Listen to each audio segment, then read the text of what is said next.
Oi pessoal, essa semana aqui no YouTube a gente vai falar sobre um tema importante, absolutamente negligenciado, tá? Que é pessoas com transtornos psiquiátricos envelhecem também. E elas precisam continuar sendo cuidadas e assistidas, não só do ponto de vista psiquiátrico, quanto do ponto de vista clínico. O que acontece comumente?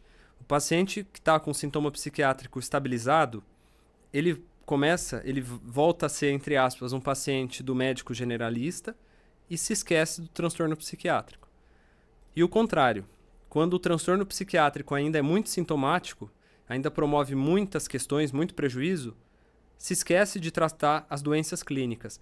Não à toa, pacientes com esquizofrenia, só para pegar um dado já bem consolidado, que é um transtorno que invariavelmente acompanha de forma muito flagrante, de forma muito notória o indivíduo ao longo da vida, ainda que os sintomas possam ser controlados, os pacientes com esquizofrenia morrem muitos anos antes, em comparação a pessoas sem esquizofrenia. Seja porque numa crise acabam se expondo a risco e tendo prejuízos, seja pela dificuldade deles mesmos em buscar ajuda e apoio médico, ou também a negligência que acaba acontecendo, não de um profissional em específico, mas de toda a rede. Em vários cenários de saúde, quando o paciente não aparece na consulta, ou mesmo um familiar nosso está teimando de não ir no médico, principalmente idoso, a gente, via de regra, vai, leva, dá apoio, dá suporte. Infelizmente, os pacientes com transtornos mentais, e especialmente aqueles com transtornos mentais graves, eles acabam não tendo todo esse alicerce, todo esse arcabouço, tá?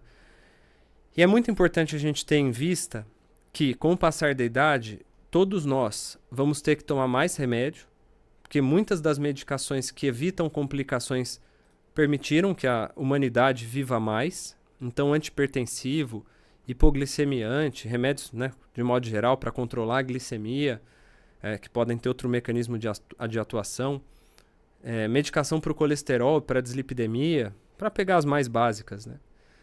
São super necessárias e super bem-vindas. Mas é claro que toda medicação pode ter interação uma com a outra.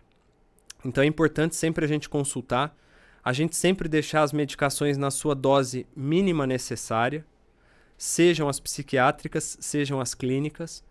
É muito comum, como psiquiatra e psiquiatra de idosos, eu receber idosos que estão tomando uma dosagem exacerbada, uma dosagem alta de uma medicação psicotrópica, e o meu trabalho é justamente deixar o mínimo necessário para evitar efeito colateral, para evitar efeito adverso. Vamos dar um exemplo? Um remédio para insônia. Às vezes, a depressão, a ansiedade que motivou a prescrição do hipnótico para o idoso já melhorou, já passou, já está resolvida. Ele continua usando o bendito do hipnótico. Será que ele precisa naquela dose?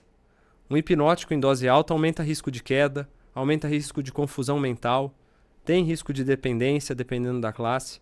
Então, sim, pessoas com transtornos mentais e transtornos mentais graves envelhecem e a gente precisa cuidar delas, como a gente cuida dos outros também.